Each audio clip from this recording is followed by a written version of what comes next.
Hello, going live as I roll up my sleeves. Not a metaphor for getting down to business, although it could be, simply because of my stupid short arms. Normal shirts are a bit long for me, so I usually fold the cuffs up.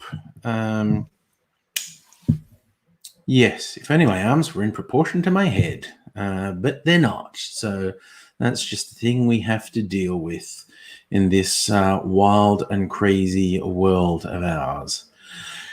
Good evening, Invisible Chicken. Good to see you.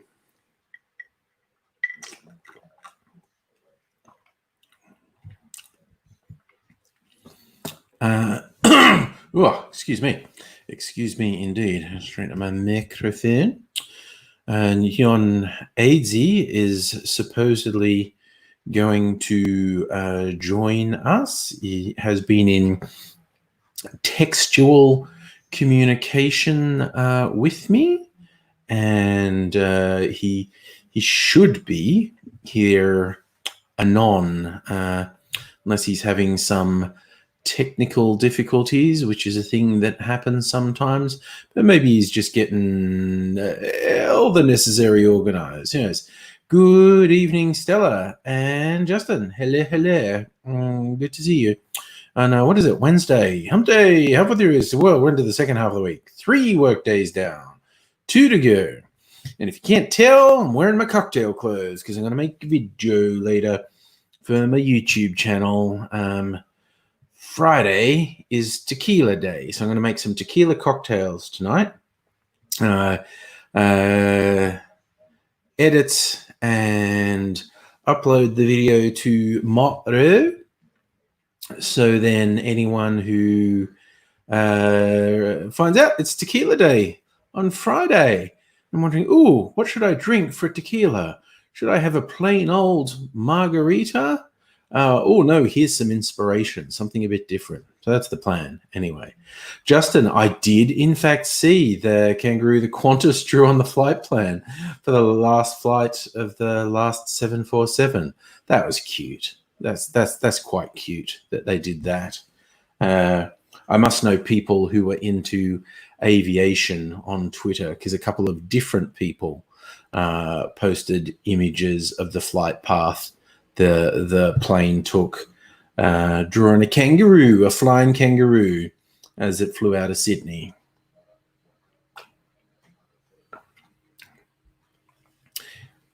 Isn't it weird how we just stop using something that costs so many millions of dollars as a big fucking plane? Like, what's going to happen to that? Like, there's that airplane graveyard in America. What's it called?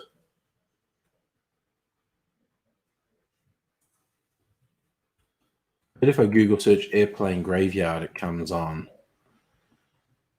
It's in the Mojave in California.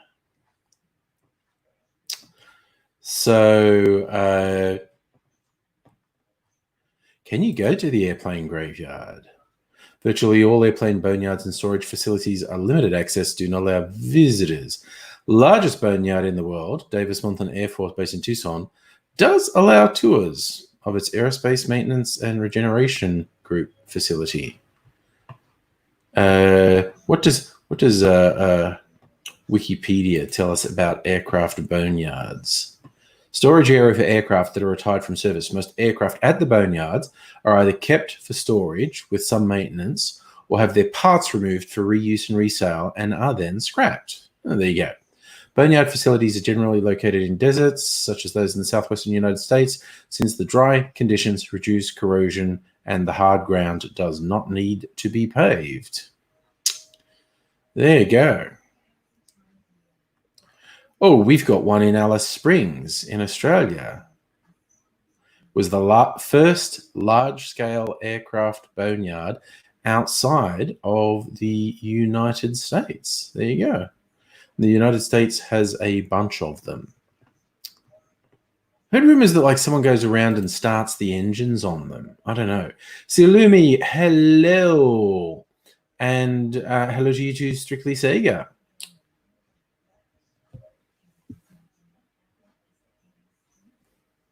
I think you're right, Stella. The Mythbusters did do their explosive decompression test at the Mojave Boneyard, probably. Oh god, I've seen the Meg. Strictly Sega, watching the fun, silly movie The Meg, 90s B-grade action film. Giant shark movies. I mean, it's pretty easy to get me to watch giant killer shark movie.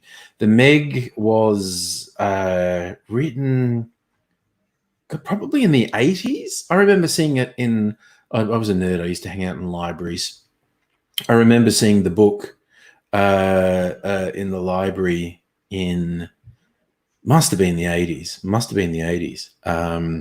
So the book was written a very long time ago. The Meg is a megalodon, a prehistoric giant prehistoric shark.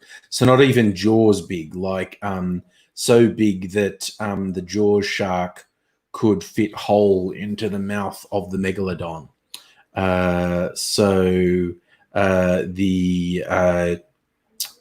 The quite silly premise of The Meg is a megalodon comes up from the hidden deeps of the Mariana Trench and is just doesn't even chomp people like Jaws did, just swallows them whole. So yeah.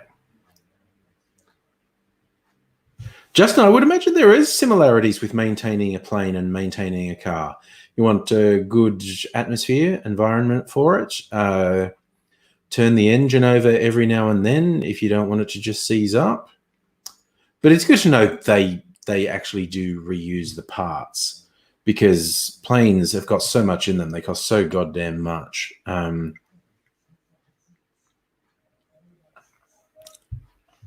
things we just throw away in the name of capitalism. Hi, you are here, Musical Aviator. You'll be excited to hear we're talking about planes.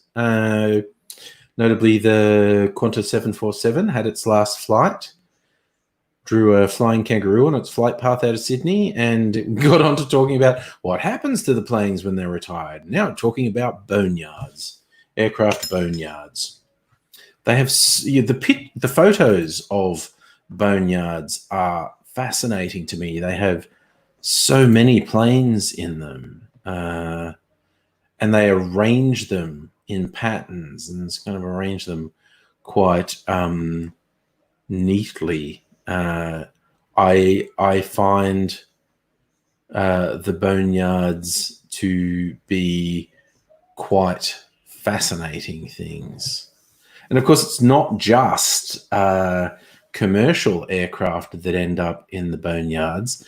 It's military aircraft that end up in the boneyards as well. So, and they're, of course, pound for pound, much more expensive and contain secrets that the respective militaries probably don't want getting out. Although it's very hard to keep secrets on any scale and that sort of thing these days, I think. So, yes, it should be a weird job taking care of the planes in the boneyard or just supervising. Just looking at these pictures of boneyards, and it isn't just the planes all neatly arranged. There's a few photos of the gutted interiors of the planes, and it's just so many of the planes look like they're fine. Others don't. Others are kind of falling apart and whatnot. But yeah, they are strangely fascinating to me, the boneyards. Musical Aviator, you're slightly jealous of your Sydney friends. Got to be at the airport to say goodbye. Even an old girlfriend went live on Facebook from the airport spotters area. I suppose if you're into aviation history, what's a significant moment? The last of the 747s. But yes, there's just not that many planes flying around anymore. I don't know. One of the 1,000 unknown variables. Just imagine if you had your own private 747 and could fly it. John Travolta does that, doesn't he? What one does John Travolta fly? I think it's a 747. I'm not sure. But yeah, famously, John Travolta is basically in ownership of a commercial jet plane, passenger plane that's repurposed for his uses. But he's a pilot, and he flies it. He's flown it to Australia, I know. And there was like the Google guys customized. I don't know if they're 747s, but some sort of big jet. Hey, Luke, how are you? And it's famously like they came up with this plan, like, it'd be super cool if we have to go places, not just like on a little jet. Let's get a big fucker, hollow it out, and just make the interior of it luxury, with a jacuzzi and shit like that. And they spent a couple of $1 million fitting out this plane, and they went, yeah, this is how we're going to gigs from now on. And then the company, after they finished it, the company lawyers said, you two can't go on the same plane. If the plane crashes, we lose both founders. No, everywhere you fly, you have to fly in separate planes. So it's like, no, that's not fair. So they made a second one, and there was two of them. There's what you do when you got a few spare billion. I knew you'd know, Musical Aviator. Travolta has a 707, older generation, which is currently grounded but being restored. Was meant to come Australia this year as a donation to the Horrors Museum in Wollongong. Yes, well, ain't no one bloody traveling these days, is there? Aussie Gun Bunny, hello, how are you?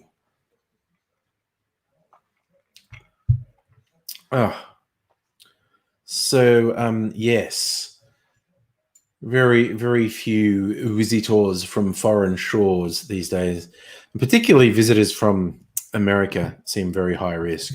The high risk ones at the moment are America, Brazil, England, Russia, India. Those are probably the big ones. Who's having the most cases at the moment? I'll do the bleak thing and look at the bleak map that has the terrible morbid fascination for me, the Johns Hopkins University coronavirus map of the world. Dun, dun, dun. There's 617,000 deaths. Ooh, hitting 15 million. By cracky, we are just cranking through the millions at the moment.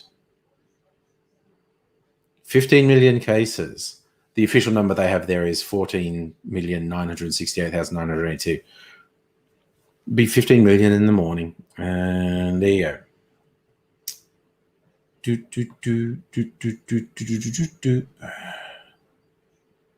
go. What's the map of confirmed cases say?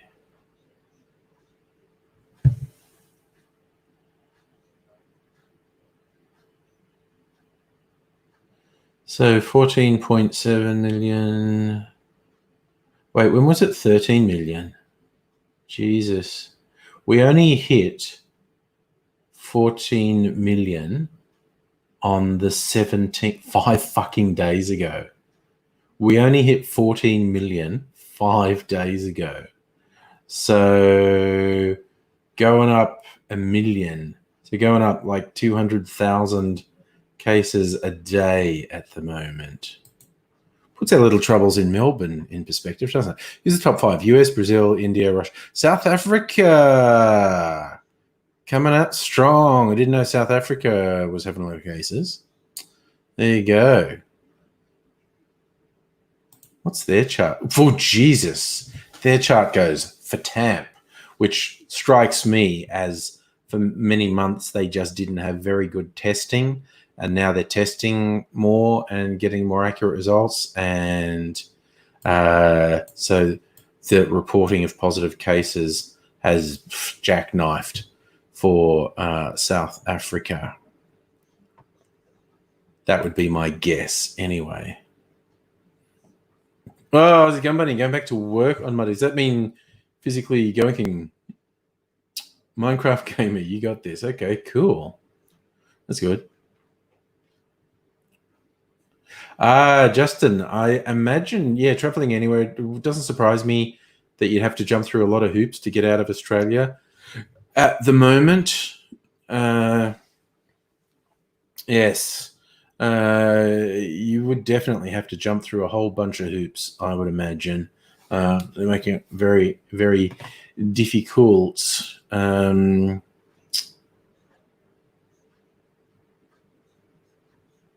So that's interesting. I look at the really low death rate for South Africa, confirmed. But again, I would posit South Africa probably just has very sketchy reporting for saying like coming up on 400,000 deaths. Sorry, 400,000 cases, coming up on 5,500 deaths, which is just a bit over 1%.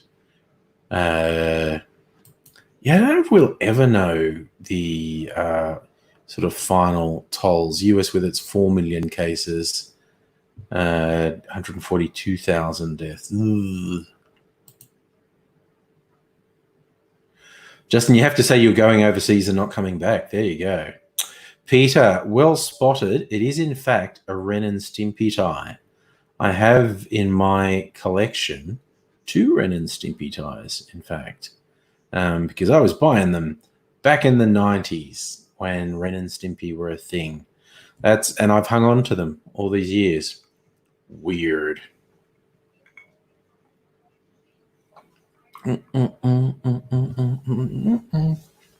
Hello, Kirsten. How are you doing? Well, I mean, I actually saw you were on the Applewood stream earlier as well, so I have actually interacted with Kirsten already this evening. Yes, Peter. I did enjoy Ren and Stimpy. It was very anarchic compared to a lot of the cartoons that are around at the time. I mean, the cartoons from the last 10 years or so have been beautifully surreal. And the Ren and Stimpy wouldn't stand out so much now, but at the time in the 90s, Ren and Stimpy was very absurdist, really stood out from to other ones. Kirsten Good had a real pasta for dinner, a couple of glasses of wine. Nice. I had spaghetti bolognese myself. That's a cliche of a meal, but it was a very nice one. Yes, Peter, Ren and Stimpy would be home in Adult Swim. And in fact, while the kids' Ren and Stimpy was a little bit racy and to push the boundaries and whatnot, they did actually specifically make a couple of episodes of Ren and Stimpy for adults that were really overtly sexual. Oh yes, Justin, Rocko's Modern Life is a contemporary of Ren and Stimpy, a bit sweeter and nicer than Ren and Stimpy, but actually not totally dissimilar in feel. The sort of absurdist, anarchic kick in it. Catherine, you get Ren and Stimpy vibes of Rick and Morty.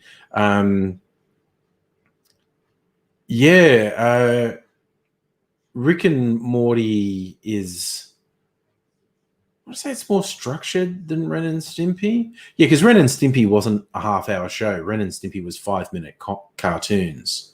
And Ren and Stimpy did the whole, like the old Warner Brothers things of when someone was angry, they did this. Like they contorted and twisted and exaggerated and, you know, their eyes grew and popped out and whatnot, which Rick and Morty don't do. But yeah, there's a similar sort of anarchic vibe, certainly. See, Lumia had tomatoey pasta, about to finish some Pinot Noir. Nice. Oh, yes. Strictly Sega, you remember. one of the ads. What rolls downstairs alone or in pairs and over your neighbor's dog? What's great for a snack and fits on your back? It's log, log, log. They had some really weird ads. And they weren't ads, they were a little animation. Powdered Toast Man was another one. Kirsten, your husband is gluten intolerant, so getting actual pasta from an Italian restaurant was a real treat. That's huge. Cool. Oh, yeah, Stella. Rocco from Rocco's Modern Life worked on a phone sex line. There's a famous still that is always being shared around in memes that Rocco's working on a phone sex line. It's wild. Hey, Safo. Good evening. Well, Aidsy was supposed to be joining us tonight and has vanished in the last half hour. When did he text me?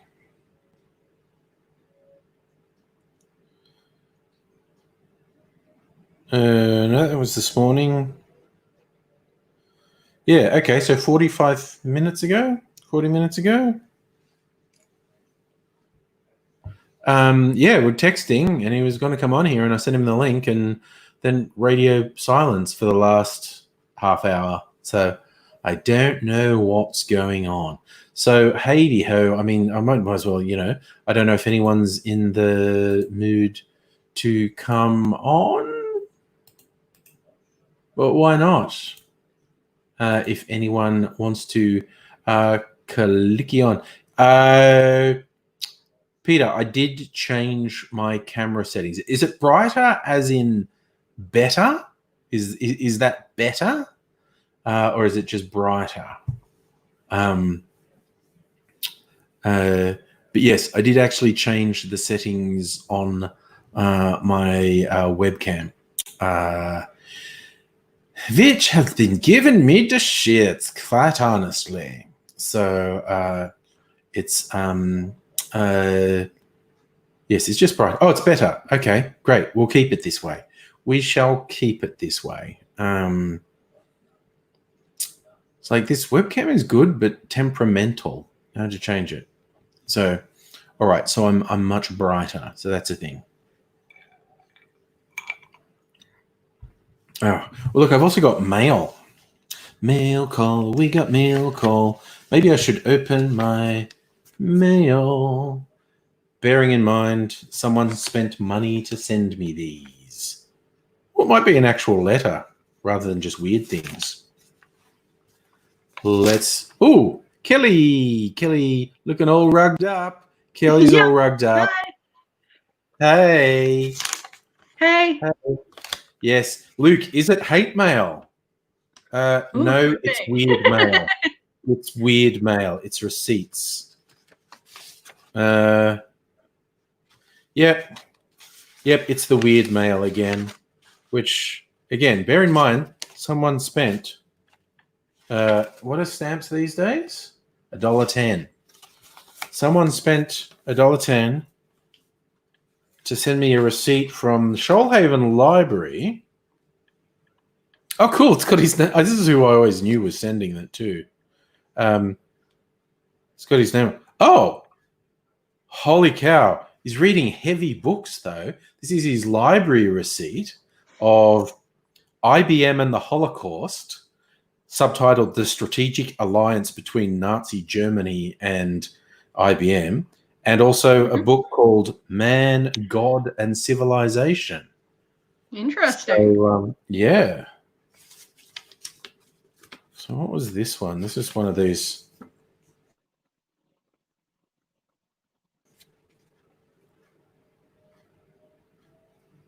trying to get... This is so weird because he's filled this in but then given it to me. Does he expect me to... That's weird. It's like for one of these religious things. Okay, these are just the most delightfully absurd things. And, another thing from the library. Holy cow. Oh, one book's just called Kill Shot, and the other one's called Hitler's Jihadis, Muslim Volunteers of the Waffen SS. How good is that for reading material? Pretty good. My God. I just love, Strictly Sega, it's the fucked up mailbag. He sends me just the most delightfully surreal things in the mail, and I'm loving it. Oh, he sent me this one's got a business card in it. Right, cool. Come to Jesus, not a church. Ooh, cool. It's often signing me up for religious things, and that's just a thing. Yeah. Okay, it's just I like absurd things, and being sent these things in the mail. He was sending them much more in the past, and then he stopped, and then I got a notice that there was something in my mailbox, so I had to go in the city to get it, just in case it was important. Turns out, yeah, important is possibly not the appropriate word, but I'm glad I got it. Yep. What have you been up to, Kelly? Well, I've started back at uni. Yep. Yeah, I'm doing some interesting classes. Oh, cool. Oh, your computer just made noises at you. Yeah.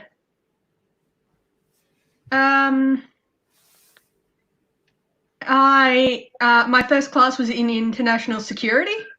Oh, cool. Yeah. And I've got global environmental politics or something like that tomorrow at 8 a.m., which sucks. Ooh, an 8 o'clock start. Yeah. Yeah. So online or in person? Online, so that's something at least. Yeah, you can rock up like this. Pretty much. Oh my God, I did that with one of my morning meetings at work. My laptop was playing up and I was in my dressing gown, which is a beautiful, fluffy, I think I've worn it on live streams, but it's very fluffy and warm on the cold mornings. And my laptop was playing up and it switched on my cam. We tend to do the meetings voice only and not have cameras on. But the way we use Microsoft Teams, and if you're using that, and one person in a group switches their camera on, that person goes full screen on everyone else's screen. Yep. And so my camera inadvertently switched on, and me in my dressing gown just went full screen on everyone else's screen. And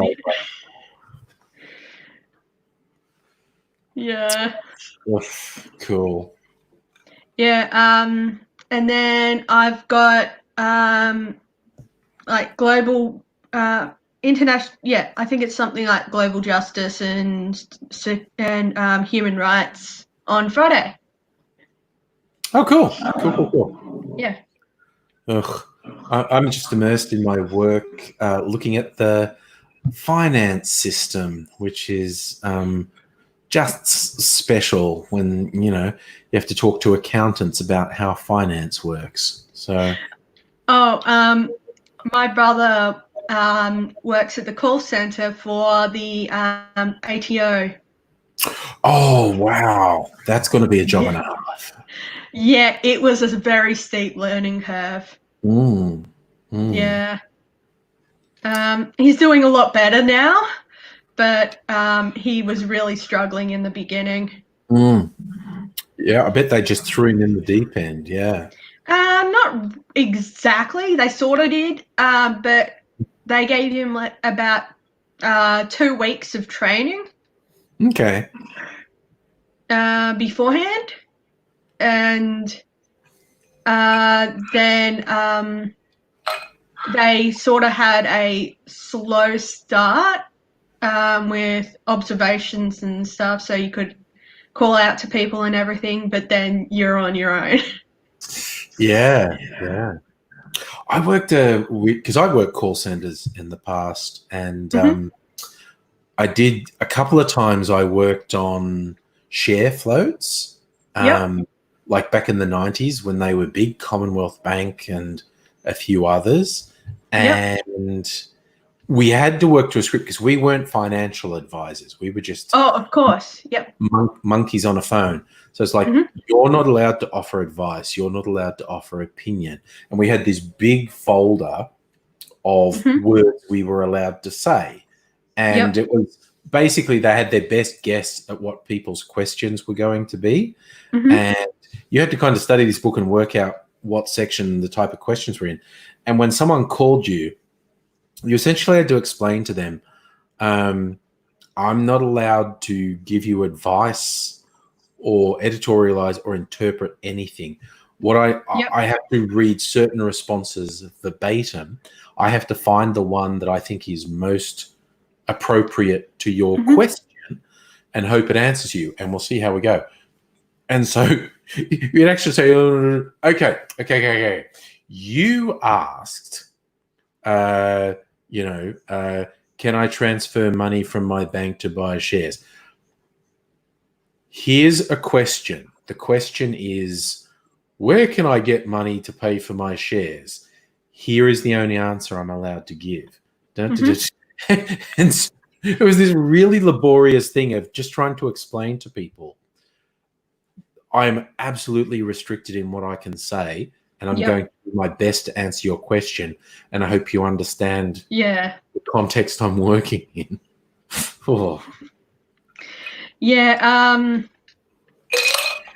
I'm sort of glad that I have never, even though I've done a law degree, that I have never actually done the bar certificate. Mm-hmm. Because now, because of that, I legally cannot give legal advice. Right. Yes, of course. Yeah. Similar sort of thing. Yes, it's kind of like when Bettina Arndt got called out long overdue for saying, you have to stop calling yourself a psychologist because you're not. You may have studied psychology at uni in the 70s, and that may have been a qualification that could have led you to practice as a psychologist, but you never have practiced as a psychologist. You don't have the credentials to be a psychologist, and there are laws against calling yourself a psychologist when you're not one. So shut the fuck up, you horrible person. I saw on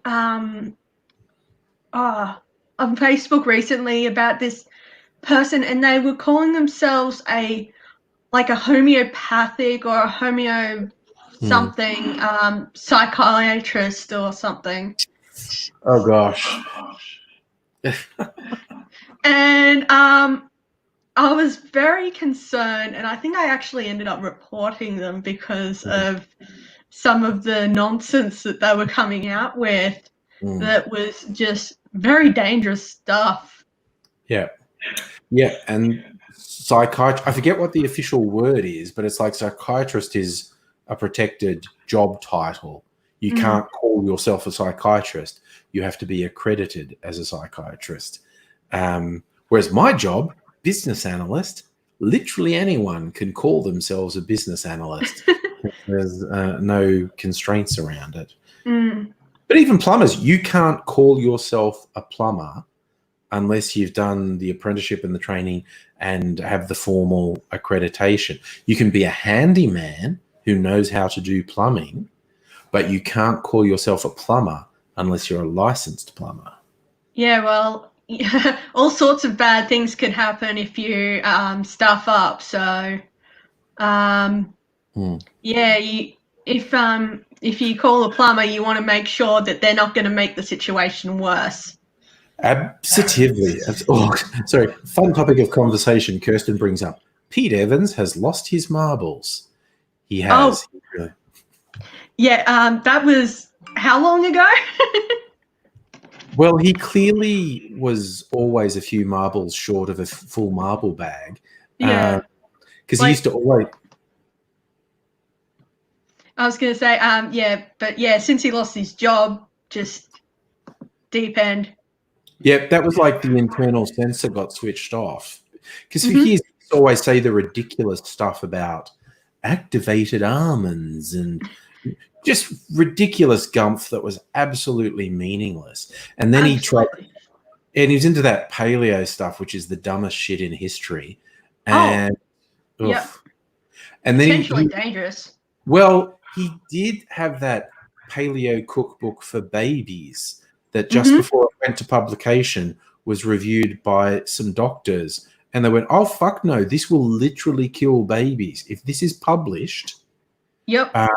Where he said, "Don't breastfeed babies, feed them this bone broth." The doctors went, "No, no, no, no, no, no. That will fucking kill babies. That will straight up kill babies." So it's not often a celebrity chef's book gets killed. Sorry, a celebrity chef's book gets pulled because it's going to kill babies. But Yeah. And yeah, when he finally lost his job on TV, he stopped making any sense at all, which is pretty wild. Kirsten said, unsurprisingly, he's anti-mask and he's going around saying what he says is legal advice and medical advice, neither of which he has the legal status to give. I did see, oh, wait a sec. I'll welcome in Pete. Hey, Pete. Hello. There we go. Hello. How's it going? Good. Pretty How you good. doing? Yeah, not too bad. It's bin night here, and there's been a bit of a new arrangement with bins at the flats here that I'm just predicting is going to cause trouble. Ooh. We share a bin night. I had to put the bins out earlier. Does yours actually get picked up at night or early tomorrow morning? Early tomorrow morning. I always put it out the night before. Oh, yeah. But yeah, basically the arrangement, because I've been here for about 5 years now, and for the longest time it was just the bins were always out on the footpath, and I constantly had this. I like, because I've been here for a while, but I never knew which was my bin because my unit number is not on any of the bins. As well, so it was always this like chopping and changing, and like whenever someone new would move in upstairs, they think it was their bin, so I'd have to switch to the other bin that was unmarked as well. And now, because the landlord's finally gotten complaints about the bins always being out there, he's just decided, yep, 2 flats are now sharing a recycle bin from now on. Okay. And I'm just like, yep, that's going to cause friction because I put out the recycle bin this fortnight, but it's like, it's always going to be a question of who's going to do it, and also you're going to look into the recycle bin all the time and go, that's not recycling, or yeah. So yeah. Okay. Yeah, that's fine. Sorry, I was just looking up while you were talking. Why did Pete Evans lose his job? Because Saf was saying, was it the book? No, the book was actually a couple years ago. 2 things happened at the same time. Channel 7 is running out of money, and My Kitchen Rules was a shitty ratings loser, and they were going to cut it. And about the time when they were considering that, Pete Evans got in trouble for promoting his $15,000 a pop biocharger device that would cure COVID and whatnot. And at that point, they went, yep, we were probably going to get rid of him anyway, but that's some serious bullshit that we want nothing to do with. So he's gone. And as soon as he lost, because that job was apparently worth anywhere upwards of $800,000 a year. And so then he's just gone straight off the deep end and has been nothing but nuts since. Yeah, I'd forgotten about the biocharger. Yeah. So I don't know what it is about. I don't know what it is about celebrities, and just like I see a lot of them just like with all the bullshit supplements and nootropics and things like that, like the brain power shit that Joe Rogan was hawking for years. Yeah, and all those right-wing talking heads in America all fucking promote brain pills and weird shit. Alex Jones, Ben Shapiro, they all just promote these absolutely stupid bullshit pills. It's weird. The hilarious thing was that Paul Joseph Watson, who's just a fucking garbage of a human being. Yes. He was promoting them as well, but he was also on the soy makes you less manly train. And then Yes. people pointed out to him that the pills that he was hawking were derived from soy. Yeah. Yeah, there you go. There you go. Yes, there's no telling some people.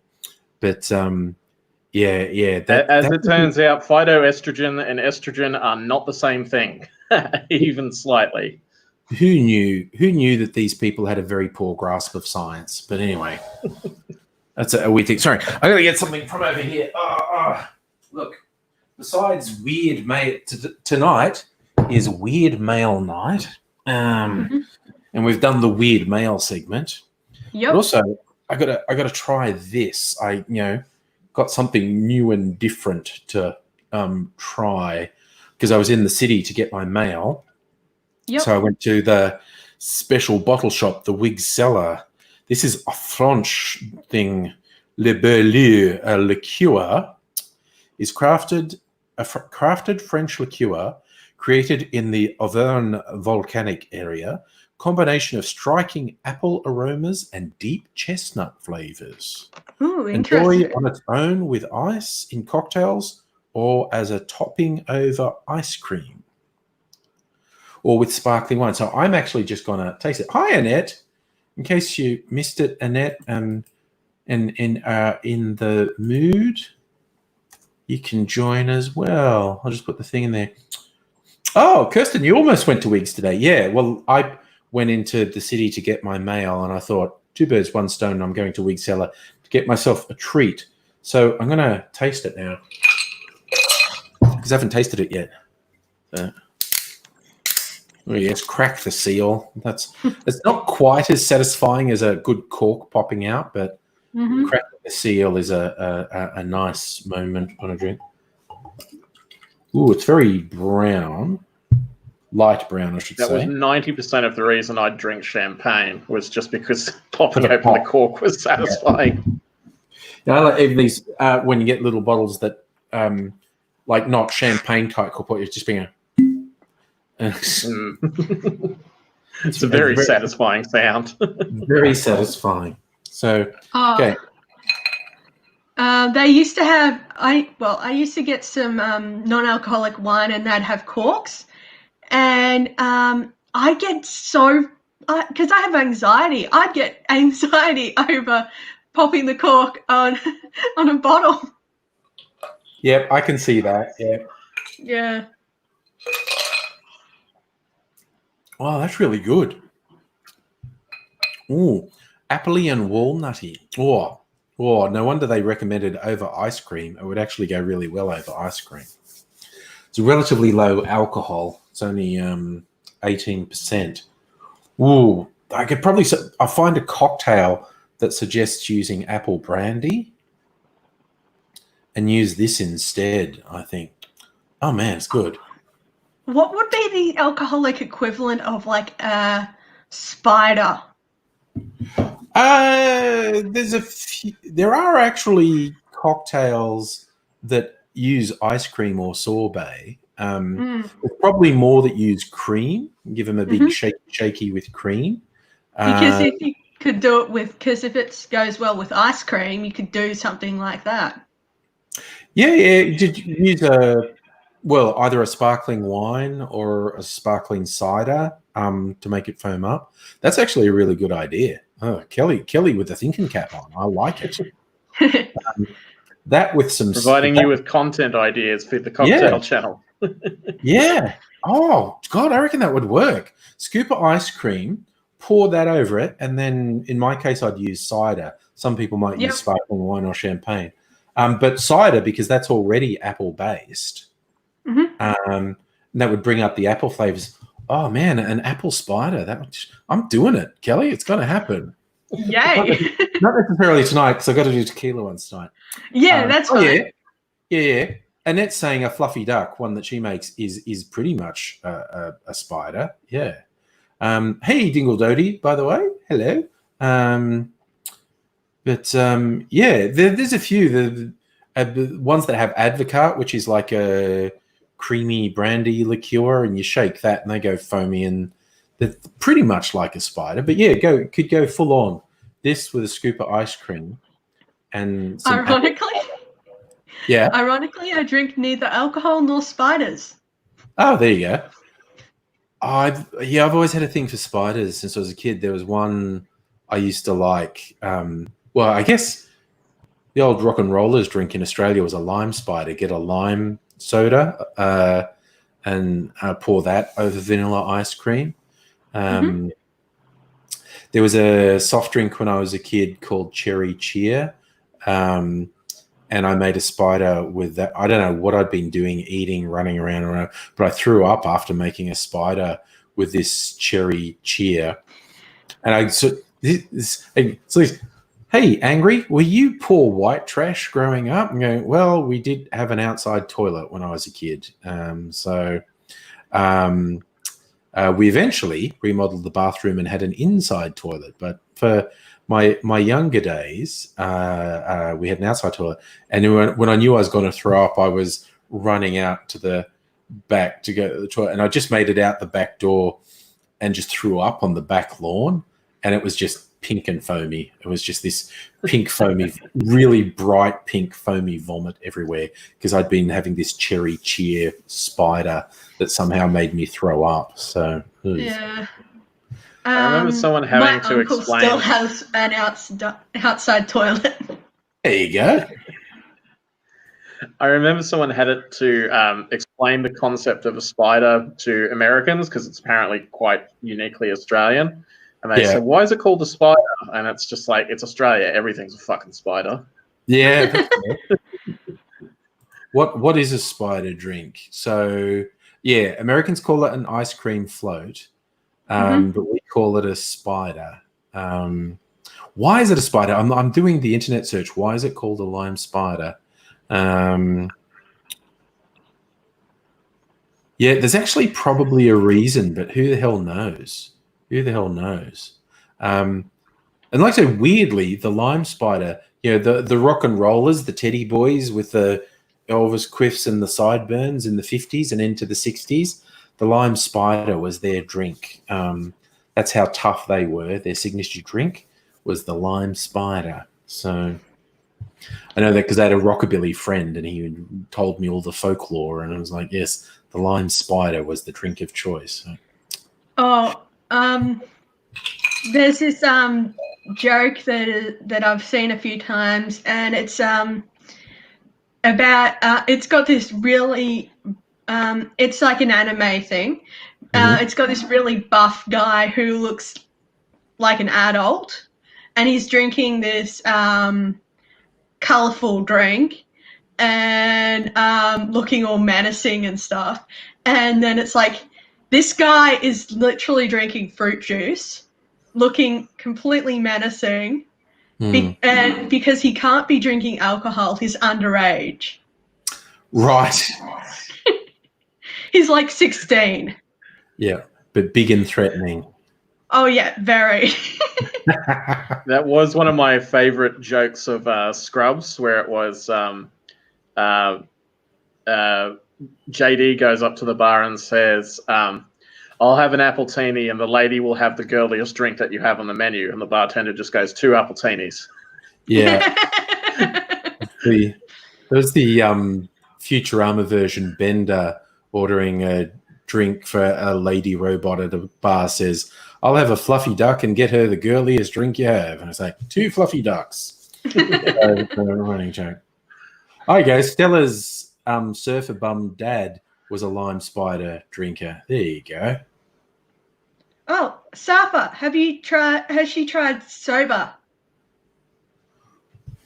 For the non-alcoholic beer-like substance. That's SOBA, isn't it?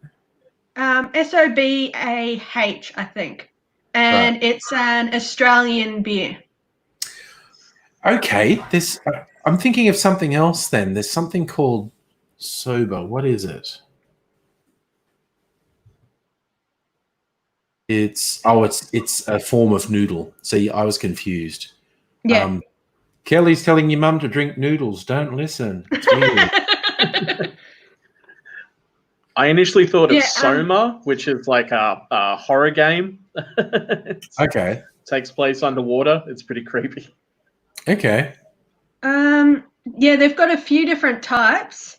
Finger lime cerveza, lemon aspen pilsner, and a pepperberry IPA. Ooh, very Australian. But yeah, they use it's because the company was sort of based. I think they are indigenous.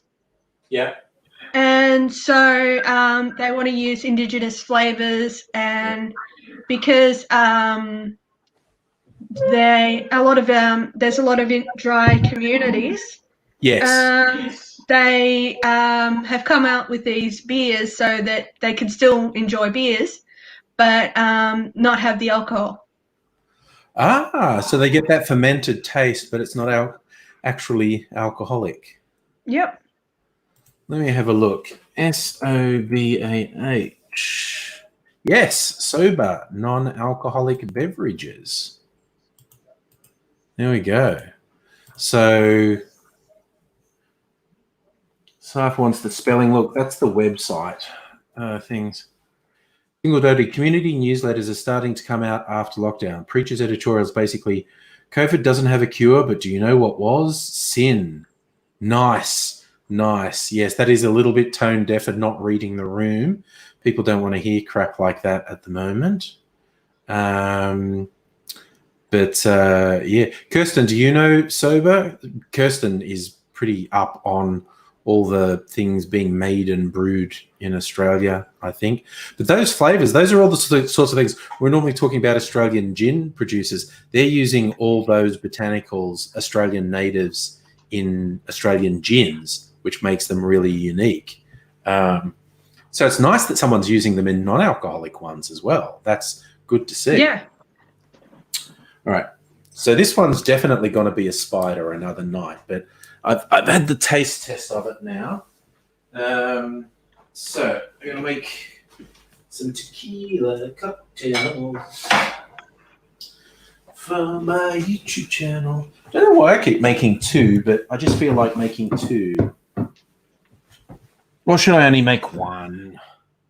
I've got to decide. The Amatitan twist, tequila, maraschino, yellow chartreuse, grapefruit bitters. I don't have grapefruit bitters, but I have bloody 12 other bitters. I have to have something I can substitute. Yes, Kirsten, you like the flavors. Yeah, I don't drink beer either. And I don't even like fermented tasting things like kombucha is super gross to me. I know a lot of people like it, but I've tried a few different variants of kombucha and I'm just like, no, thank you. It tastes like the garbage water that's at the bottom of the bin when stuff is leaked down. Yeah, I'm not a fan of beer, but my mum, who does drink beer, finds them very refreshing. Oh, that's good. So, yeah. That's good to hear. I've not tried kombucha, but I do like beer. But yeah, it seems a little health fatty at times, I think, with the kombucha, which has probably kept me away from it a little bit. Yeah. Yeah, it's a bit hippie. Ooh, what's that? I'm knocking things over down here while I look for something. Ugh. What will I choose? Don't want cola bitters. What's that one? Tiki bitters. Actually, that would be the best one. If it... Is there still some in here? Yeah, there's still some in. Hope it hasn't gone off. How long do bitters last? They should last forever. They're like 60% alcohol. Ugh. Asafa, did I drink beer in the Dubbo days? I did not drink any alcohol in the Dubbo days.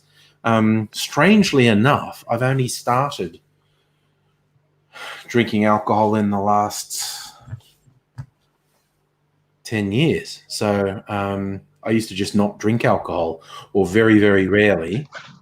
And I've started to, as I experimented with cocktails in the last couple of years, acquire a slightly more exotic taste in alcohols. It's But I still probably a don't- more sensible way to do it than instead of like just drinking heavily throughout your teens, come to it a bit later so you can be a bit more sensible. I'll tell you, what's this bitters taste like? Is it okay? Oh man, oh yeah. It's if you're ever like, I always recommend bitters just as a flavoring agent in drinks, even like non-alcoholic drinks. This is a brand I'll always go for, Bittermans. I've probably had 3 or 4 of theirs. This one they call Tiki Bitters, tropical blend of cinnamon, allspice, and island spices. Basically tastes like Christmas pudding, like that little zing. I just tasted a drop of it. It's got all those cinnamon spicy flavors, taste like Christmas pudding. It's good. Do you have to pronounce bitter man like Eddie Vedder would? Yeah, man, a better man. Bitter man. Bitter man. It's called, yeah, how annoying could you be in a bar? I'll have the bitter man. And the barber's, you have to say it that way to me. Bitter man. Okay. Now you've got me going. Have I told you about the story of my friend who scared the shit out of a bartender because he wanted a Stella Artois, but he ordered it by saying, "I'll have a Stella" at the top of his lungs. Streetcar Named Desire style. Nice. Yeah. I got a couple of books today. Ooh, what did you get? I got The Beautiful Poetry of Donald Trump, and Nice. which basically gets mixed. Apparently, they have found there's a poetry hidden in his words and his tweets and stuff, and so they mix it all up, and they're like, okay, here's a bunch of poems, and also Donald Trump and his assault on the truth. Right. So you're trumping it up today. Yeah. The one about the assault on truth is by Washington Post editors, fact checkers. Oh, Jesus. That'd be very cathartic for them, just like saying, here's all the lies he said. They're all lies. Yeah, it's only just come out, so yeah. Safari's asking me if not drinking makes Dubbo pretty boring. Yes, really, really boring. Everyone in Dubbo drinks excessively, and I didn't, and that made it very boring. It was a very boring place. Definitely. Oh, Kirsten's another. Okay, Kirsten's hubby didn't drink until he's in his 30s, and thus they've ended up with a really expensive booze collection. Is it like anytime anyone thinks I've got a lot of booze there, I don't think that's even a quarter of what Kirsten's got, actually. I think Kirsten has more bottles of gin than I have bottles of everything there.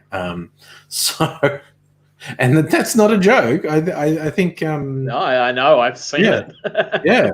So, but yeah, this is what a collection's all about. And I'll be adding it to, like, I got that one I was just tasting. I've got an Australian Navy strength gin coming in the mail. Yeah, should be here in time for the weekend, so I can make Navy strength martinis. Yeah. And for those who don't know, Navy strength just means really ringing strong. The average gin is about 40%, like most spirits. Most spirits are about 40% alcohol. If you start talking Navy strength or overproof, or what else do they call it? Cask strength, whether that be, you don't talk about Navy strength whiskey, but you sometimes talk about Navy strength rum and Navy strength gin, and that's usually 55% and up.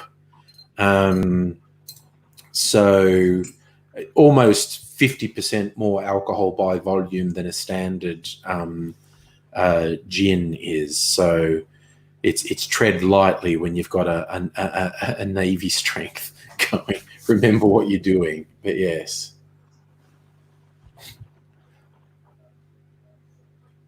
So I'm not sure what Luke's saying. Thinks you're building a wall. Kelly? Yeah, I don't know. The only wall I'd build would be around Trump, but yeah. Yeah, no, Ask if Omontadillo style, however you pronounce that, the Edgar Allan Poe, where he builds a wall in front of his. yeah.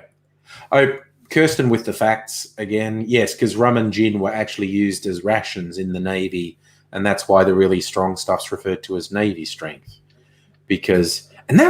I remember looking up, when did the British Navy stop giving out like rum as a day, like sailors got a daily, like, and it was like 4 shots of booze and they got it every day. And it was like, so they're just like permanently pissed when they're out at sea.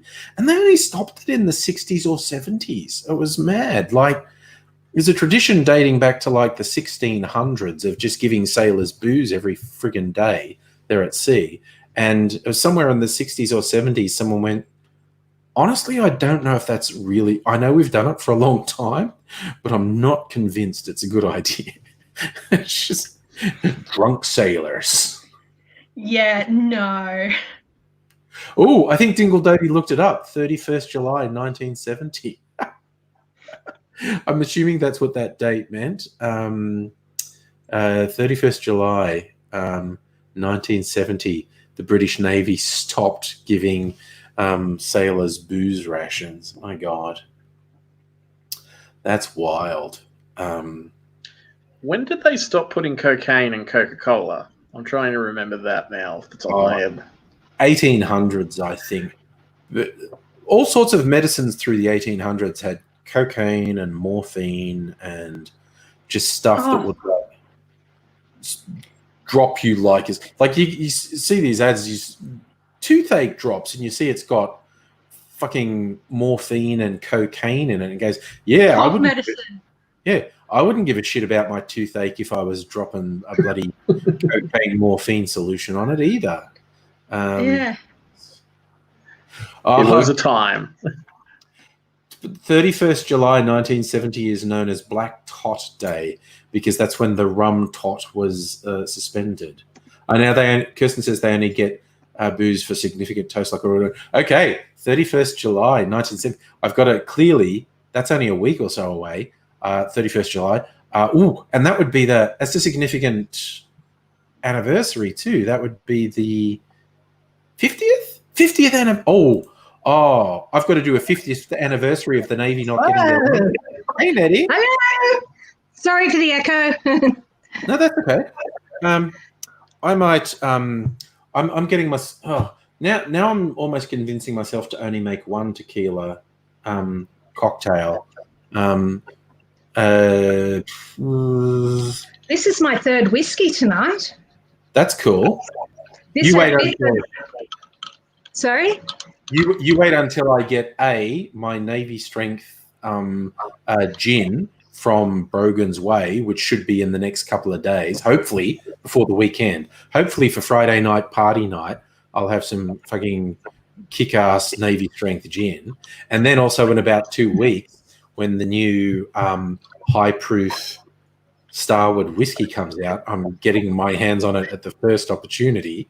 And that will be another significant party night when I get the new Starward whiskey. So nice.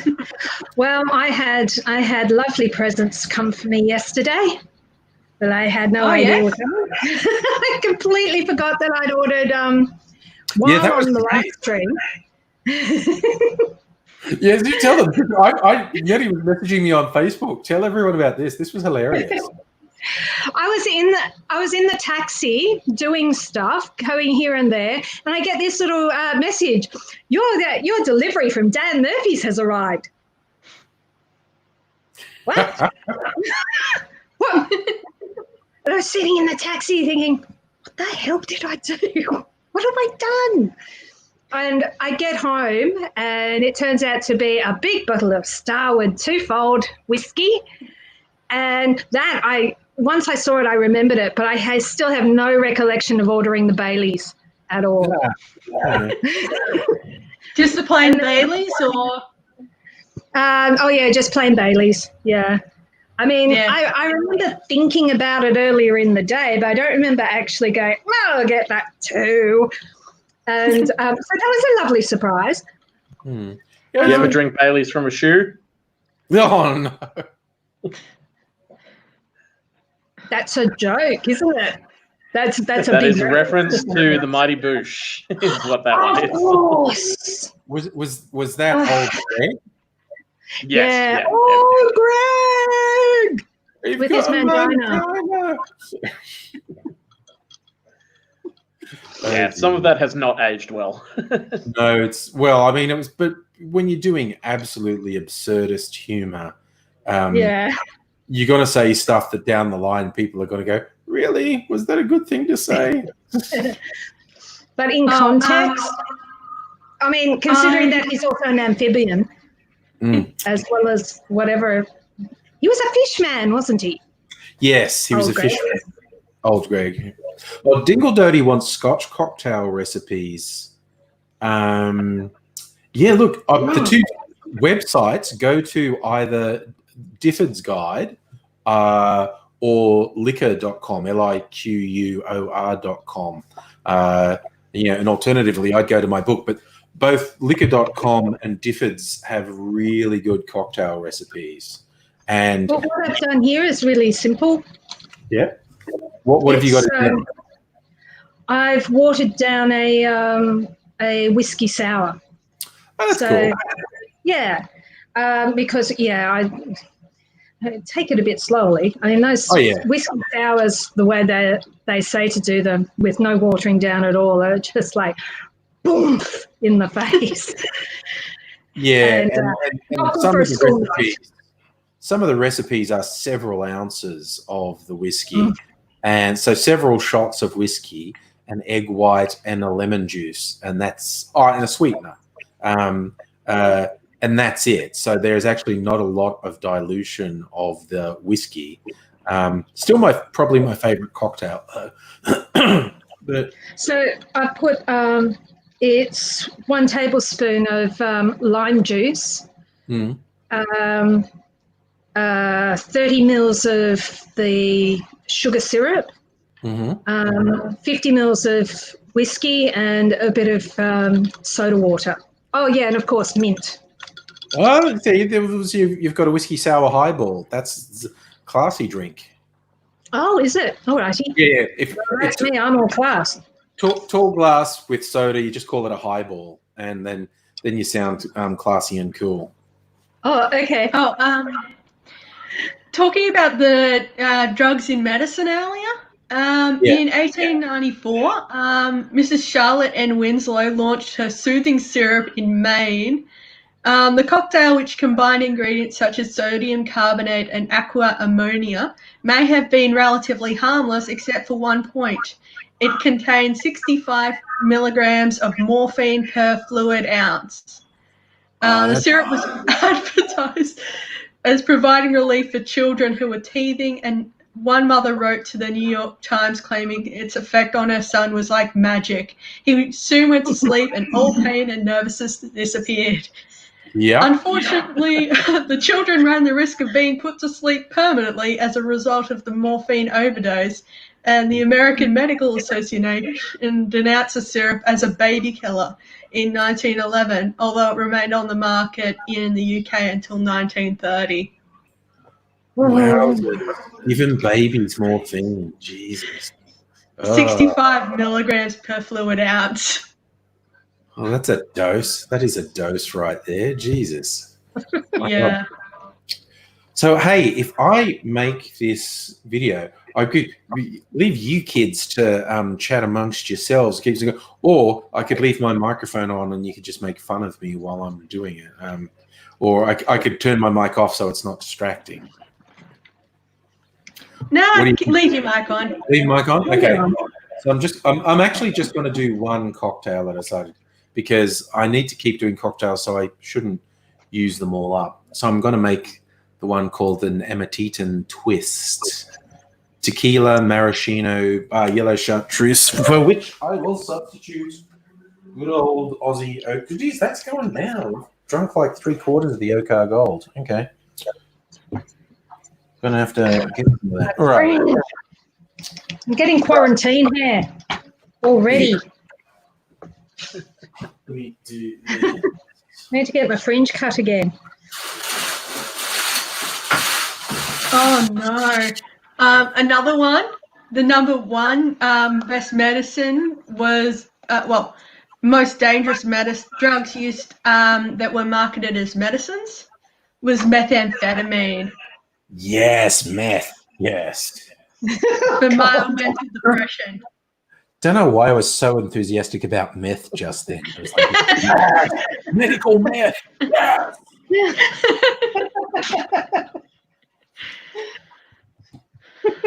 And housewives used to get prescribed diet pills that were amphetamines, and they were just housewife. You're feeling a bit down. You want to lose a bit of weight? Here, take this speed. I was like, oh god. Yeah, no wonder all those vintage sizes are so much smaller. Yeah. Yeah, they're all on speed. No, they were more virtuous and ate better. They didn't have to have all the junk food 90 meters away from you at every point in history. I think that was a slight difference. Yeah. But yeah, also as well, True. fat people did exist in the past. It's not a new phenomenon, people being fat. Yeah. As people like to pretend sometimes. Yeah. It's kind of like No. the original movie Hairspray with Divine and Ricky Lake in it. There was a joke that I didn't get at the time where Divine, as the mum, is taking in ironing to earn money, and she's got this big pile of ironing and saying like her daughter's draining her energy and said like, "You'll leave me alone. Mama's got a huge pile of ironing to do and my diet pills are wearing off."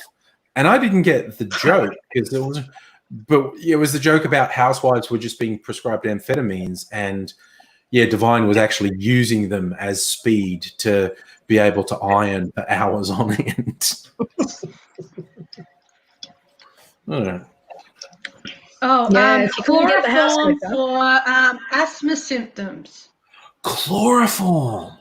Oh God. Wow. Breathe deep. Okay. And cough syrup, yeah. Oh my god, it's one of my. It's a silly joke as you do it with friends. Sort of pull a hanky out of your pocket and goes, "Hey, can you do me a favor?" And they go, "What?" And you sort of lunge towards them and go, "Tell me if this smells like chloroform."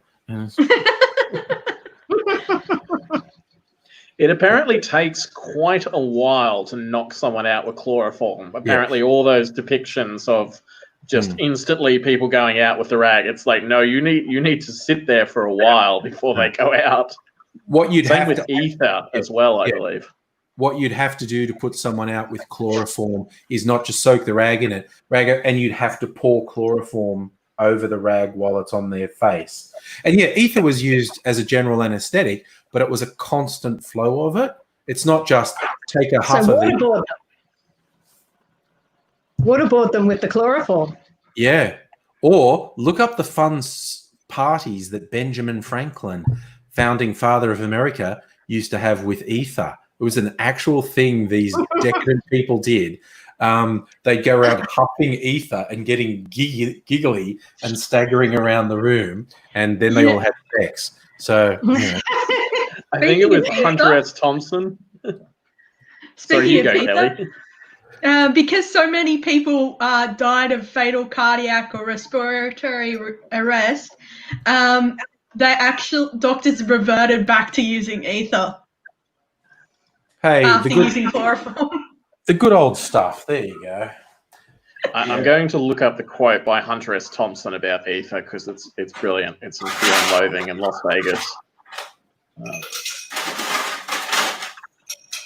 I can imagine people in their like floppy old-fashioned shirts flowing about with the ether. I can imagine it. That's very gothic imagery. Yeah, I can see that. Here's the Hunter S. Thompson quote. "There is nothing in the world more helpless and irresponsible and depraved than a man in the depths of an ether binge." Yeah, It does kind of sound like Nangs, though, hey? Yeah. Ah, yeah. It's a little more intense than Nangs by the sound of it.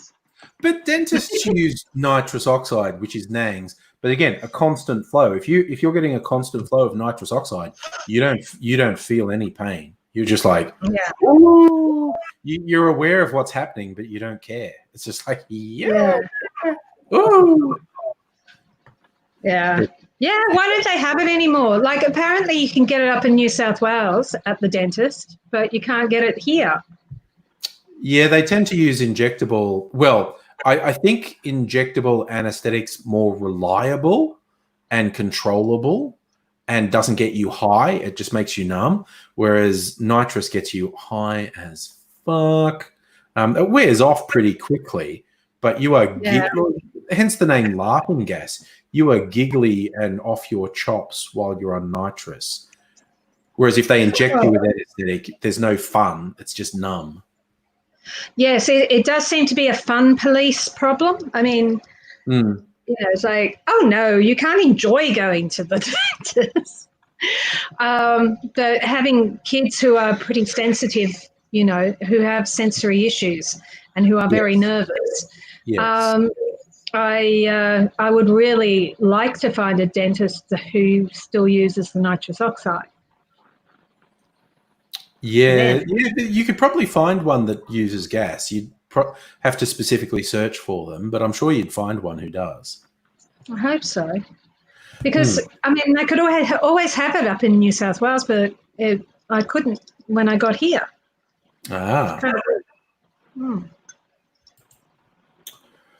All right, I've got my shiz together. For what okay, so I'm going to turn off my speaker so I won't hear you all, but I'm going to leave the mic on so you'll know what I'm making, I guess. I'm just going to make sure, do I have my... Oh, no, that's not the right framing. What am I doing? What's that all about? Kirsten's talking about a green whistle. I've had the green whistle when I had, what do you call it, gallbladder, gallstones. Oh, okay. Yeah, I had the green whistle in the ambulance on the way up, and I asked them, "So what do I do with this? Do I suck on it like it's a bong?" And Jesus, that's not the thing they want to hear in the ambulance. Sorry, the ambulance doesn't want to hear someone going, "This thing you're giving me, do I suck on it like a bong?" It's like they're gonna feel. No. As if paramedics don't chuff a few cones every now and again. Yeah. Oh, as if they don't. Yeah. Oh, paramedics, they really need regulation. My Ambo, she got really like, all of a sudden there was something up her bum. She was like, like, chill out, woman. I'd already had some, so, I was very relaxed. And of course, I wouldn't, I don't do bongs or anything like that. I haven't done that since I left Sydney. That's a Sydney thing. Sort of. You go, Pete. All right. Oh, I didn't say anything. I thought you did. I heard someone start saying something. Anyway, I just came across another weird old-timey cure. And this one is very weird. It's to cure hysteria. Uh-oh. And it's a vibrator. Oh, yeah. Yes, the doctors used to just work women over with a vibrator for feminine hysteria. That's a thing. Yeah. It was basically invented because their hands would get tired. And there's this whole, it's a very dark history in terms of like female hysteria and the medicalization. Oh, yeah, totally. Yeah, it's a fucked up thing because it's basically just like you're oppressing the shit out of me. You're keeping me in this house all day and I'm bored out of my fucking mind. And then all the doctors went, "Oh, she's acting out. It must be a medical condition." It's reminds me somewhat of the there was the medical diagnosis of I forget what it was called specifically, but it was slaves who would escape. Apparently, that Yep. had to be medicalized because why would a slave ever want to escape? It's crazy talk. All right, so I'm last chance. I'm going to switch off the speakers. You okay with me just rambling meaninglessly and not paying attention to you? Is that all right? So Okay. I'm going to turn off my speakers. Where's the button? Speaker. Okay, I can't hear you anymore. So you just get the angle of me as I make my tequila cocktail. Kirsten says the paramedics used to nick the fentanyl, or do nick the fentanyl. Which one? That Which doesn't one's surprise fentanyl? me. It's the new synthetic heroin that's a lot more potent, I believe. That's been attributed to a lot of the overdose deaths in the United States at the moment. You're keeping well. If I'm right, I'm not entirely certain. Times we're going through, but let's focus on something a bit brighter than that. I'm going to focus on the fact Tequila Day is a thing. As I'm saying, that most drinks, most cocktails, most beverages, someone somewhere has arbitrarily decided this is the day for this one. And we're looking at Tequila Day. Oh, and what better than kicking back with a margarita? It's just, such a refreshing drink.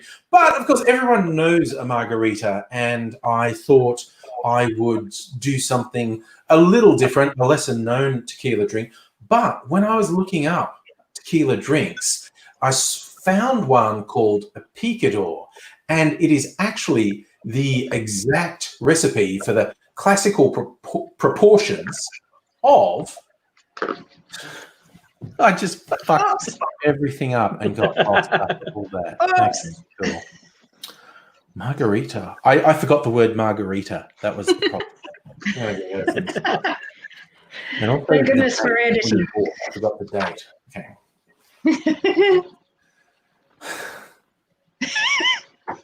G'day, cocktail lovers. Look, I am enjoying the live bloopers. Focus on the entertaining various to watch. horrible things we're dealing with on a day-to-day basis. Oh, in the news. apparently blood was Tequila also Day. a treatment for 24th things. of July is Tequila Day. It seems Blood, like yeah. every bloodletting. someone somewhere has declared, No, actually drinking blood. and it's as good Oh, and okay. Yeah. as any Yeah, for a drink. Quite honestly, like it was in a Tequila Day, mixture of other possibly things, first but thing yeah. that brings to your mind is a margarita. I think The tequila drink. Elizabeth Bathory used to bathe in blood. Nothing wrong with If I'm margarita, remembering which that. to keep back with, but I thought particular I'd drink. Yeah, I heard about Some- someone bathing in blood. That would be very messy. But I did find out on looking up tequila drinks, there was a drink called the Picador, and the recipe for that is actually the exact recipe for the classical proportions of a margarita. And the Picador predates the earliest print record of a margarita by more than 15 years. Dun, dun, dun, dun.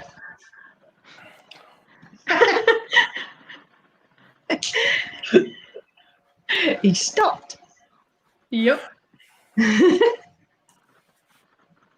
And Mr. W.J. Tarling's stumbling over myself, Cafe Royale cocktail book.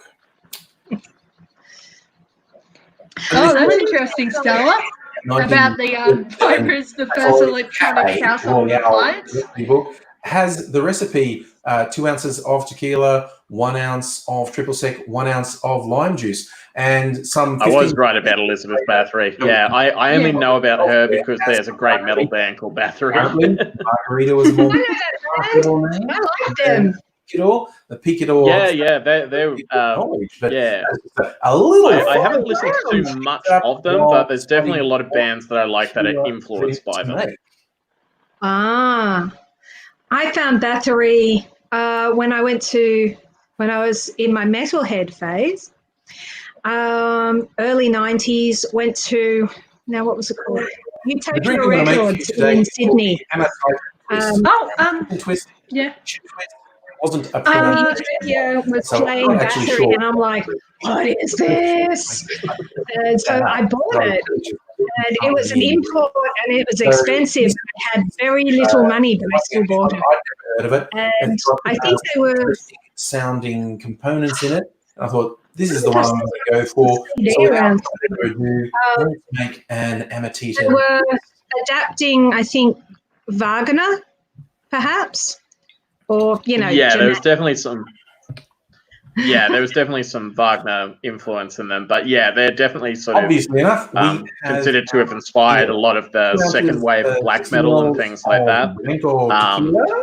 But yeah, We go that's cool though. That I did so that's going in. I our suppose it makes sense in the sense of like the being able to import CDs and stuff during the early 90s. But I kind of figured that it would be almost too niche for Australia at that time, and it probably wouldn't have come until later. But that's cool that it was Yeah. happening then. Well, Utopia Records was the metal It also spot in the CBD in Sydney. So if you wanted any kind of limited release collector's item, you either went to Red Eye, which was more punk and goth, or Utopia, which was metal and goth, more metal. All the different kinds of metal genres, little splinter groups and whatnot. Oh, now I've got to go and find my battery CD. I'll be back. While she's away, the recipe I apparently found they also used to use live snails and rub its slime against a burn or a skull to heal it. And because apparently recent research has shown that it contains antioxidants, antiseptic, anesthetic, anti-irritant, anti-inflammatories, antibiotics, and antivirals, as well as collagen, elastin, and elastin. They actually still use it. Yeah, I know they still use leeches for Snail some treatments as well. Because snails. Some of those traditional treatments are still good. It's just I think particularly they find a lot of the times with like some of it is bullshit, but a lot of the time they find like traditional medicines from really old cultures, and then they immediately just go, oh no, we Western European scientists know our medicine better, and then they dig into it and find out, oh no, this has all these benefits that we didn't know about. They're tiki bitters. That's really cool. I didn't know that about snails. Island spices. Yeah, it's really heard of the show 1000 Ways to Die? I really like it. And just by the by, I've heard of it, but I haven't watched it. Slightly more exotic. Oh, it was pretty funny. Although the way that they showed it in like a documentary almost style, and like they did it so realistic, towards like the later episodes. That it was kind of really hard. It was almost hard to watch sometimes because it would be like, wait, did this really happen? And of course not. But things like there was a person who they showed a thing about this person who had acupuncture, and then they rolled off the bed or something, and the needle went into their arm, something like that.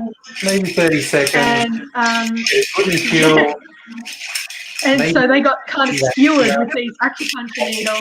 And I was like, is that real? Pour a glass that we've had chilling in the meantime. But yeah, there was other things like about how stuffing your mouth with marshmallows, and then because the heat of the mouth melted the marshmallows, this person choked. To a coot glass.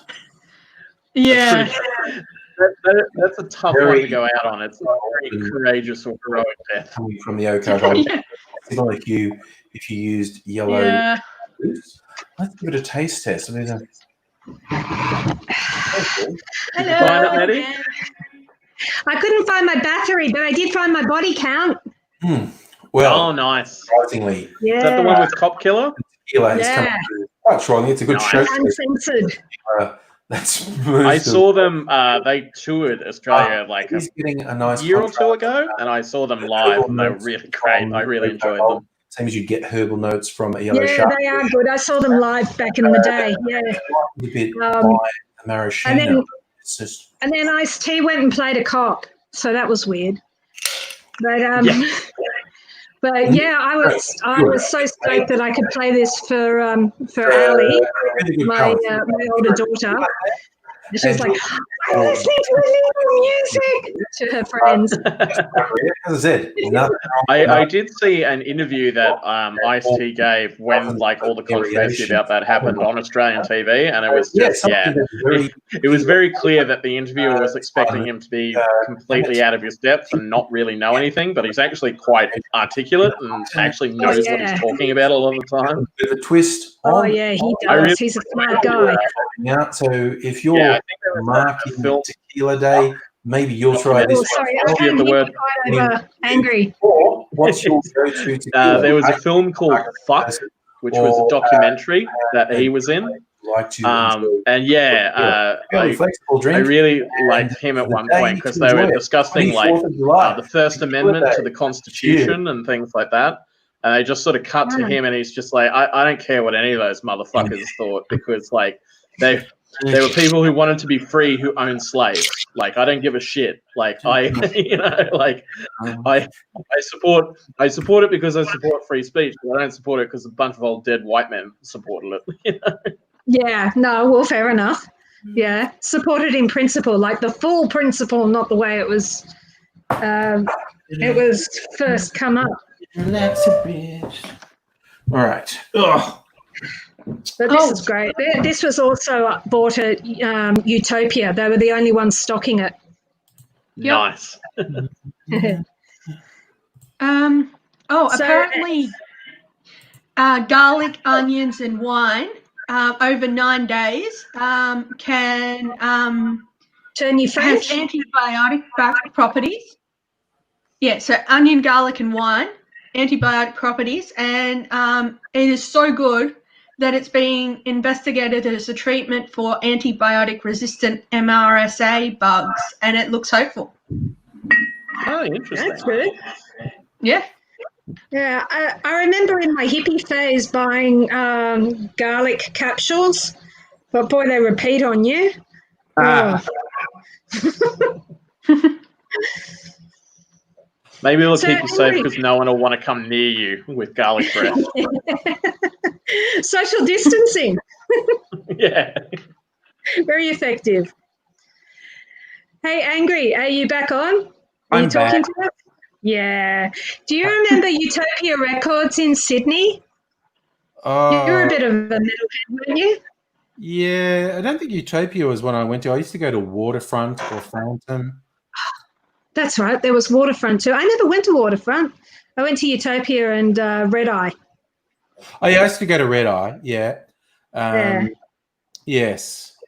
The the old bloody vinyl stores. It's like if someone looks and sees my vinyl collection, they go, "Oh, what a hipster!" And I went, "No, I actually bought them when that was the only way you could buy music." It's like pre-compact disc day, let alone digital releases.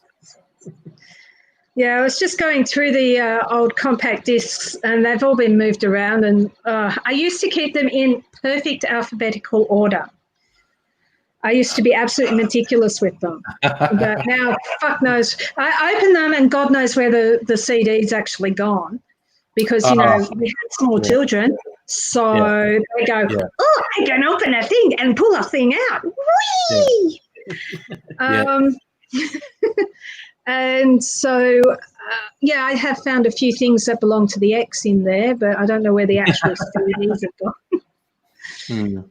I don't think I've played a CD in a very long time. I've got a reasonably large CD collection. Last time I played them would have been, and I didn't actually play them, I ripped them quite a few years ago. I ripped my favorite CDs to MP3 so I could play them on my phone. But actually sticking a CD in a player and listening to it, God, I don't remember the last time I did that. Probably in a car, actually. Probably would have been in a car. I still have a CD player in my car, and I did discover recently I had a big CD wallet, full of all the stuff that I used to listen to like around high school and just after, and it was a fun adventure going through it and kind of putting things on and going, is this as good as I remember it? And some of it was, and some of it fucking wasn't. Yes, sometimes your youthful tastes are very questionable when you revisit them. Some of it held up surprisingly well, though. But That? Nice. That's Ice-T and Body Count. Oh, right. Okay, Body Count. Nice. Body Yeah, count.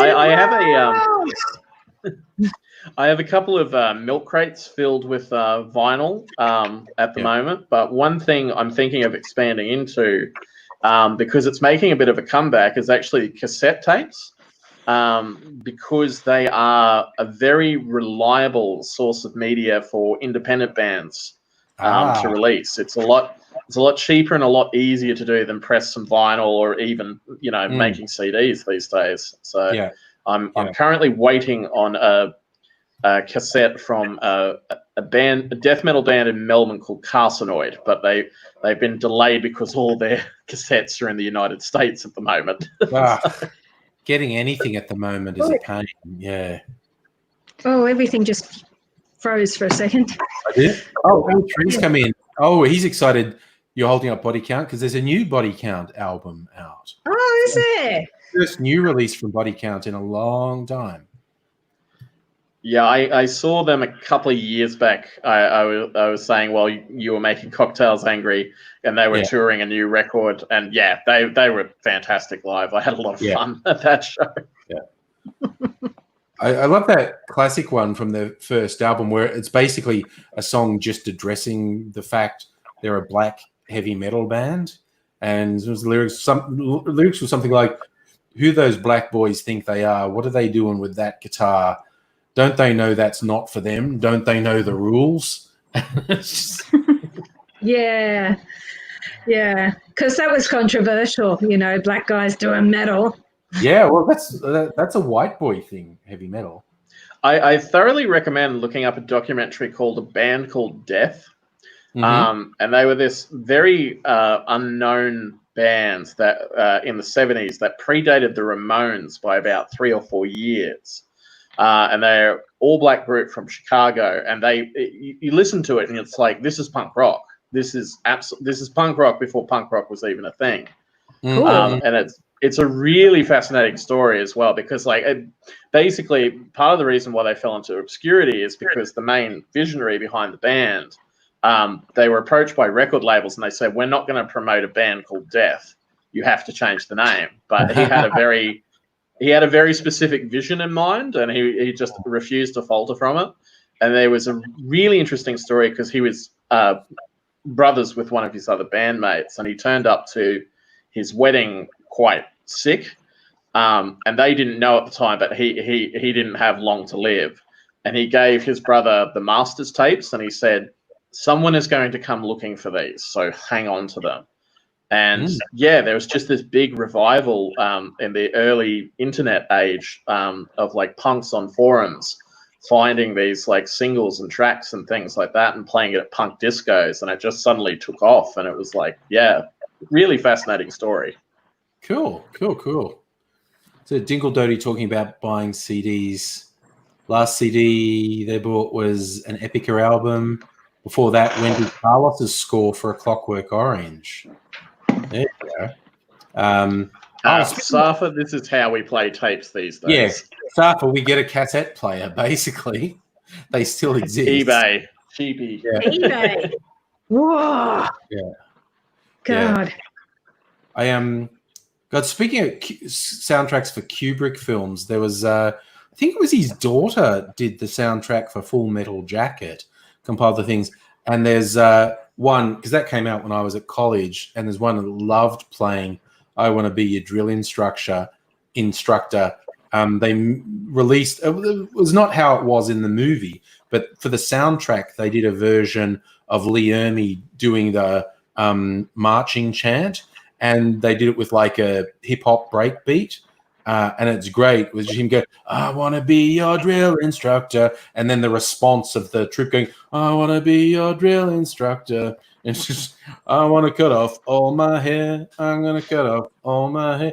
And just with this hip hop break beat going behind it. It was great. I loved it so much. Wasn't actually in the movie, which was funny, but she did this for the soundtrack album. But Shellformer is bringing up Bad Brains. Yeah, they're a fantastic band from Washington D.C. in the '80s. They were part of the early hardcore wave, and they were fantastic. They played faster and more aggressively than pretty much anyone else. Yeah. They were just They were all black guys, weren't they? Yep. And I thought so. Yeah, and they basically went on to they slowed down a bit in their age and started playing things more akin to reggae, sort of thing. But they were definitely very influential early on. I think the Damned toured and specifically requested them because they'd heard of this all-black punk band from Washington D.C. and they wanted them on support. So. Would you believe who's come in at the final bell almost? It's Avery. I was bloody influential to reggae, and don't you let anyone bloody tell you I wasn't. Bloody when bloody Bob Marley come up to me and said, "Where am I?" And I went, "I has to talk about revolution, brother." And he said, I will talk about revolution, brother mine, with my second wife and my diseases cured from my obaya. And I went, that's all very well and good, but you've got to get into the beat of the AM radio coming in off the waves, which is just rock and roll being bothered by the ionosphere. So no one invented that rung chicka rung chicka rung chicka rung chicka of reggae.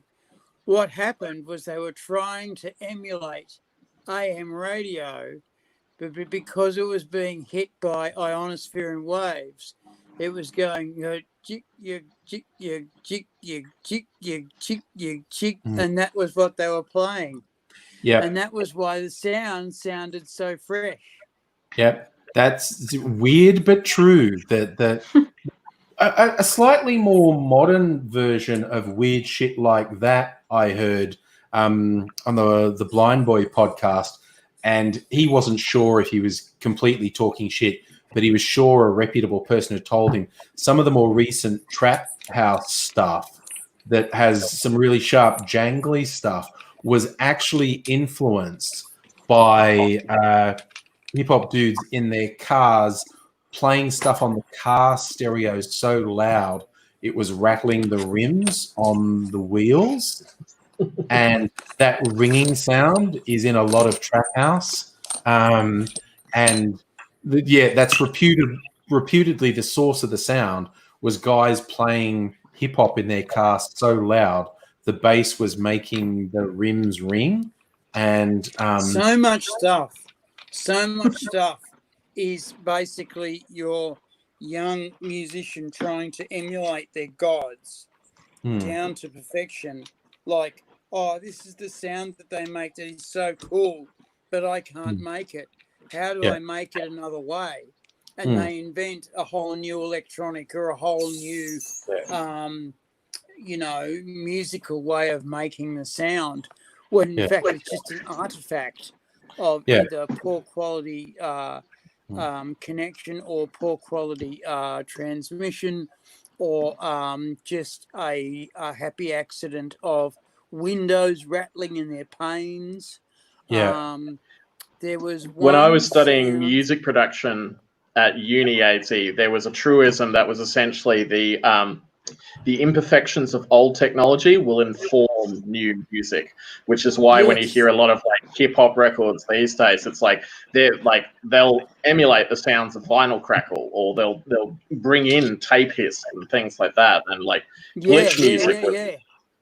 Glitch music became this whole thing. Yeah, go Kelly. Yeah, have you heard? Do you know of Brian Wrightsell?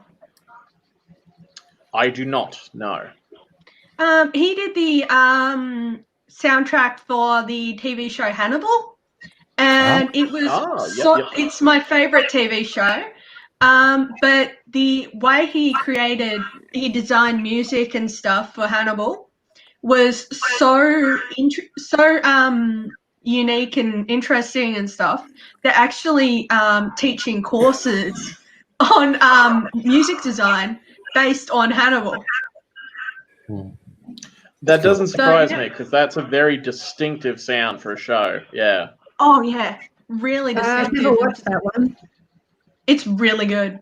You'd really think that scared no of it, one could do actually. Hannibal after Anthony Hopkins, and Mads Mikkelsen proved everyone wrong. Yeah, that's pretty wild. I mean, yeah, I remember learning, like, you know, when you get used to rock and roll, guitarists have all those pedals for different effects. Basically, all the pedal effects were either accidentally or deliberately made in a recording studio. Like, there was one story where some, I forget what it was called. It's not reverb. It's there's a particular effects pedal that was popular in Wah-wah. It's wah-wah. It was wah-wah. And that was Wah-wah. done because someone was leaning against the tape as it was recording, and he was interfering with the tape, and it was moving around, and it did this distortion on it. And at first they played it back and go, who the fuck this? And then they listened to it and of go, course- no, I like that. of How course, did you do that? Sangri, as they say that, they forget to mention that the person leaning on the tape was fucked out of their mind. Oh, on yeah. the drug.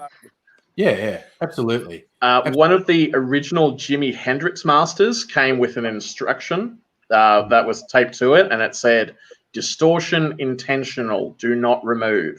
Because up until that point, distortion on a recording was considered a mistake. It was just like, and like I've got a tape echo pedal, and that's just purely because of the tape playback getting out of sync, and people heard it and went, oh, that sounds really great. Can you imagine the anthem of the United States of America being played by the players of that sound without distortion? Yeah, the Hendrix version is just, Can you imagine that?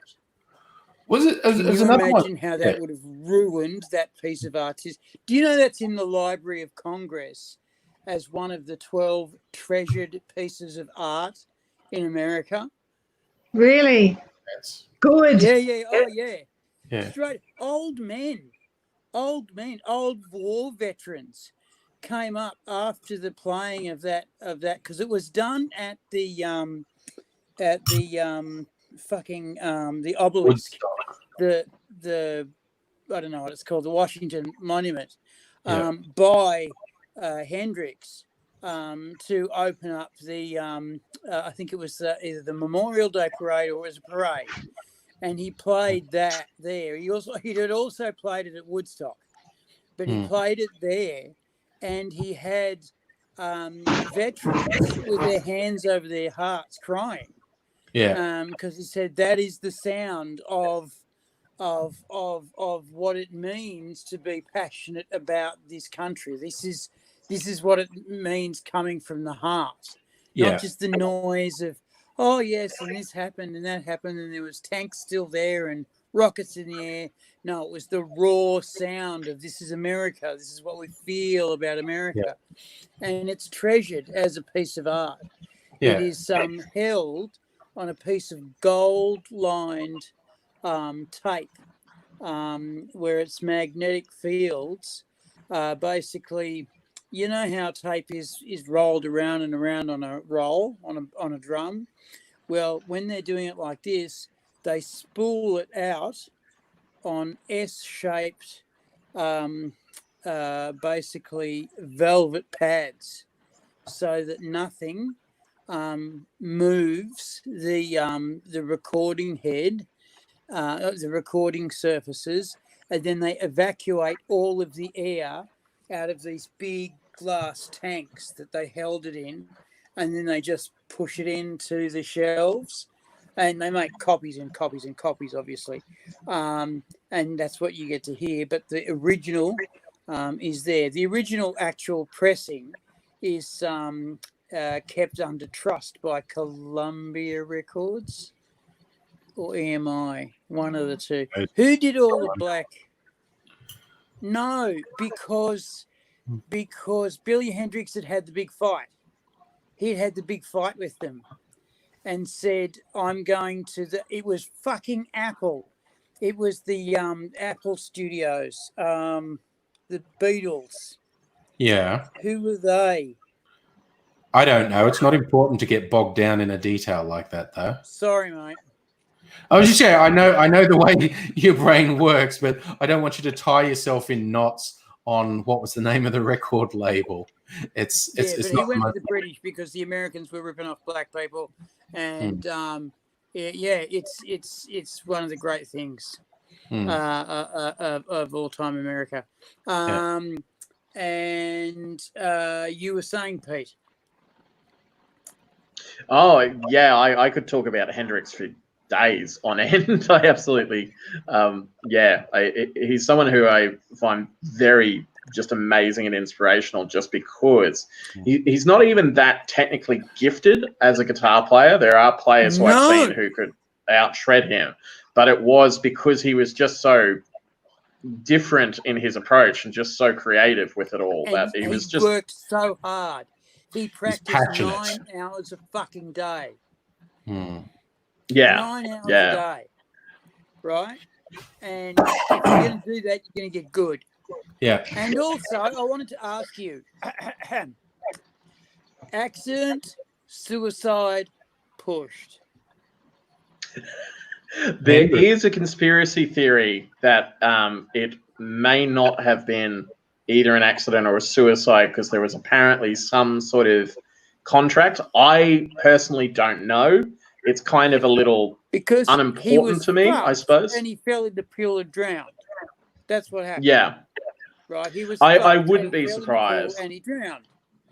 Right. Now the thing is, anyone can do that if they're fucked. And if you get someone fucked enough, now apparently he was on drugs that he wasn't normally on, big giveaway. And apparently he didn't go out into the pool area. He went out into the billiards area. I didn't say pool just then to not make everyone confused. He went out into the billiards table, but he never went out into the pool. So what the fuck he was doing out in the pool at 4 o'clock in the morning, no one knows. So,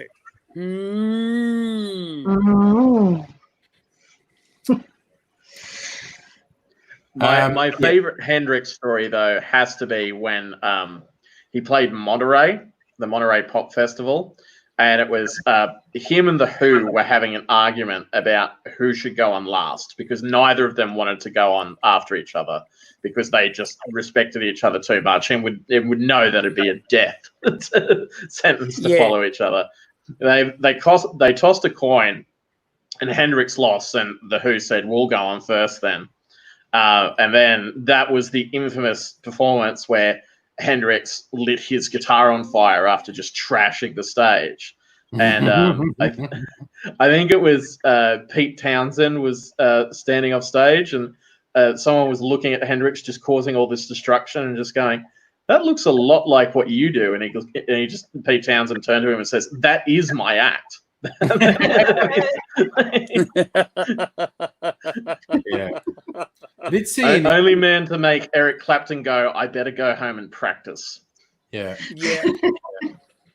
I did see an old interview with Pete Townsend, the whole guitar smashing thing, because he did it very much in the early days of The Who when they weren't that rich, and someone said, like, was that a problem? And he said, "Yeah, I couldn't afford to do that." You know, what did you do? He goes, "I would literally be going into guitar shops where they knew me and going, 'Oh, hey, I need this for a gig. Oh, don't worry, I'll pay you.' And they're like, 'Hey, come back.' And he just run out the door with the guitar because he kept smashing them and couldn't actually afford to replace them. So he'd literally just steal them, just going, 'Hey, man, you know I'm good for it,' and run out. And he would just steal guitars. And of course, these days you realise that those same guitar stories are living large on those stories.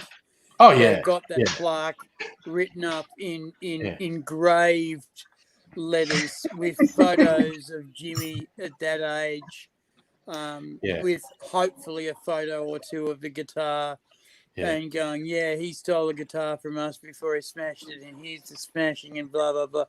And you know that they're dining out on that. Oh, absolutely. Yeah. Um, bloody Ringo Starr had a lot of trouble getting his high school results from his high school because they claimed he'd never been. And then later on, he went and joined a tour where they were happy to take you past Ringo Starr's desk.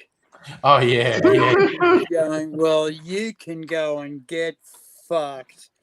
Yeah. And so he basically informs the council of this and made them auction off the desk.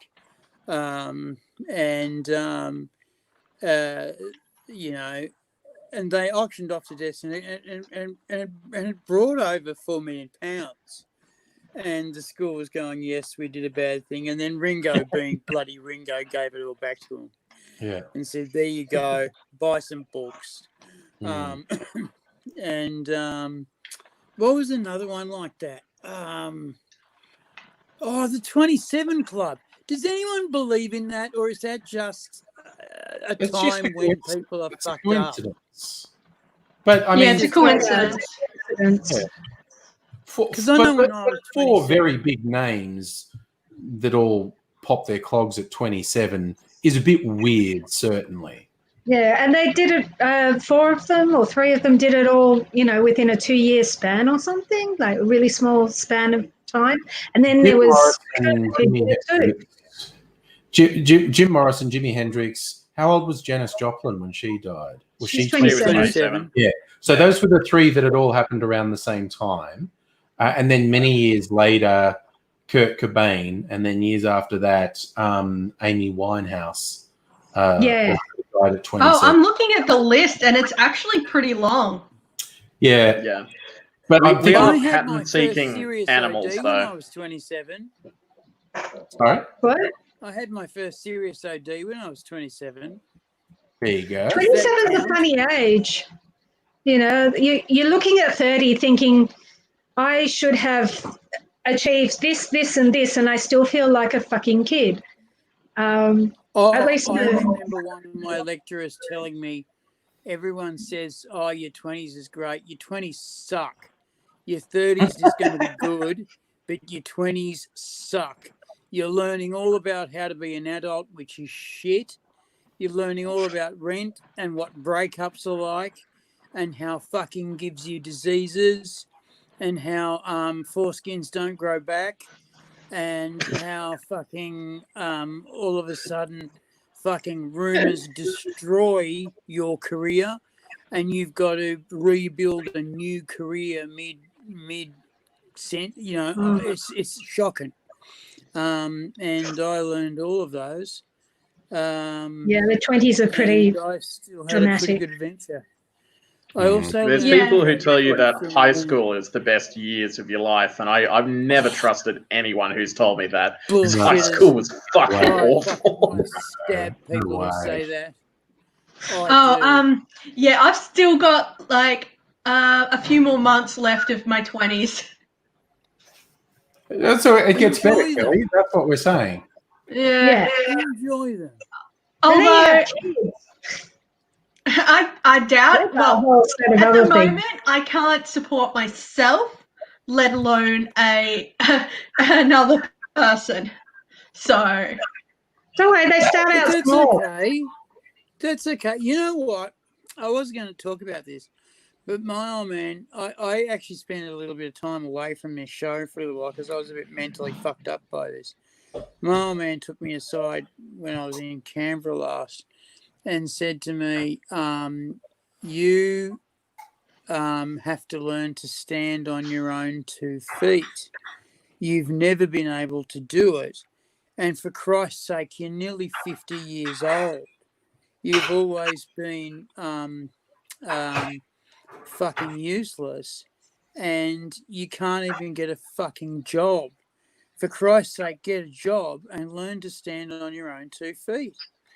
And I just was a bit crushed by this, and I thought that's a bit unfair. I mean, you know, the guy has had one job his entire life, right?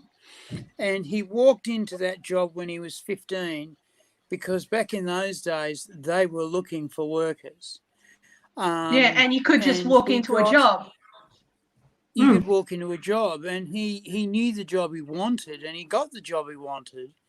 And he got minimum wage, and he kept on saying, "Oh, if you guys were on minimum wage, you'd know what it was like." And I was going, "Well, I was on casual wage, which, if you figure it in for inflation, was about a third of what you were getting. You fucking turd." Mhm. And I fucking got the numbers out and explained it all to him.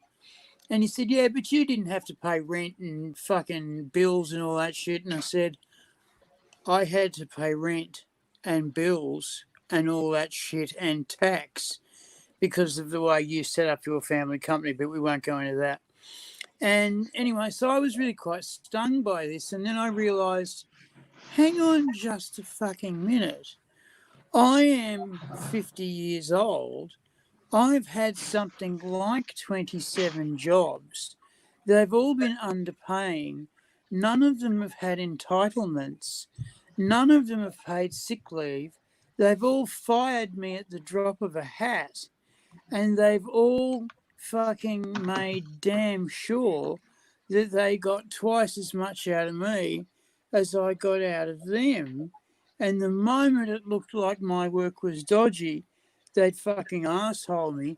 But worse still, the second my work was genius, the second my work was brilliant, they would put macros all over the page going, "and also written by the boss, and also conceived by the boss, and also," and then finally the macros were written by the boss, conceived by the boss. And I was taking these to the boss and going, "This is wrong. I wrote this." And then finally I got slapped with a cease and desist order once we had taken it through the testing phase and we knew that it was working. A cease and desist order from using product from the company since I was fired. I was fired at 8:55 in the morning. I had started teaching a class at 9 and I got the cease and desist at 9:05. And basically police walked in with a lawyer and escorted me off the premises, and they never even let me get my personal gear out of the fucking Absolute building. dogs. They Absolute just dogs. fucking assholed me with my project, which was good shit too, let me tell you. And this was back in the days when I was idealistic and thought if I work hard for the company, they'll work hard for me. They won't. No, no, they won't. Basically, look, seriously, copyright everything you do. Oh, It's not hard. copyright is automatic. Yeah, They you put get a caught C out. on it. If you don't read your work contract, sometimes there'll be something in there that says anything you create while you're under contract to them becomes their property. And in many cases, they try and do it even if it's something you didn't create during work hours. If it's a thing you did outside of work that ends up being successful, they go, "We own that, and we've got really expensive lawyers who will grind you into the dirt if you try and say we don't own it." So what have you you had do? Sorry, Yeah. guys, I've got to go. Please. Sorry, Okay, I have a bye. strict 10 o'clock. See you, Maggie. You have a good one. Good Oh, it is night. 10 o'clock. Good Yes, night. night. It is 10 o'clock. We've all got to go. Yep. Or at least I have, which means everyone else is. Yep. So, yes. And we can take away from that bosses are bastards and not to be trusted. Yep. No matter. But if you put it, if you see your stuff regularly on every page, as you go, basically you have a large measure of protection, and they have to at least cut you in, or you can on the back side of every page say licensing agreements will be entered into gladly by the copyright holder. Yeah. Unless they decide like they want to fucking charm. Unless they decide they want to grind you into the dirt with lawyers, then you're in terrible, terrible trouble. Because there's a thing, and you know this, you've experienced this multiple times. Rich pricks think they own everything. And even if they don't have a legal leg to stand on, they'll drag it out till you're ruined and you can't fight it anymore. Because they can just keep pouring money into the court case. And you can't. Of course they can. And the beauty of it is you can write something new. This is how this works. Just quickly. You write Very something. quickly. It's brilliant. Mm. You write, I'm glad for you to license it. They say, we're going to take you to court for 25 years. You say, fine, take me to court for 25 years. You write something exactly like it, and then they go, oh, no, you can't do that because it's like this. No. That's being decided in the courts. You did that. You've got to back off. And they have to. And until it's settled, and it won't be settled until you get a license agreement, they have to back off. They can end up losing millions of dollars by proving a point. And Apple does it all the time. Google does it all the time. They will lose millions and millions of dollars by proving a point, by being bloody minded about it. Oh, I was just going to say quickly, the Vampire Diaries author, she didn't actually own the rights to her stories, and so they wrote books after she was terminated, and they license the thing. Again, a lot of times writers get sucked into work for hire contracts because all they want to do is write and they don't read the contract, and the publishers will screw them so hard. Yeah. Anyway, time for bed, boys and girls. Yep. Be good little month. No. Good to see you. Sorry I was so late coming in. It's okay, man. it's okay. That's all right. It's good to see you, AT. Things happen. Good to see you. Take care, everyone. See you again soon. Bye. Bye.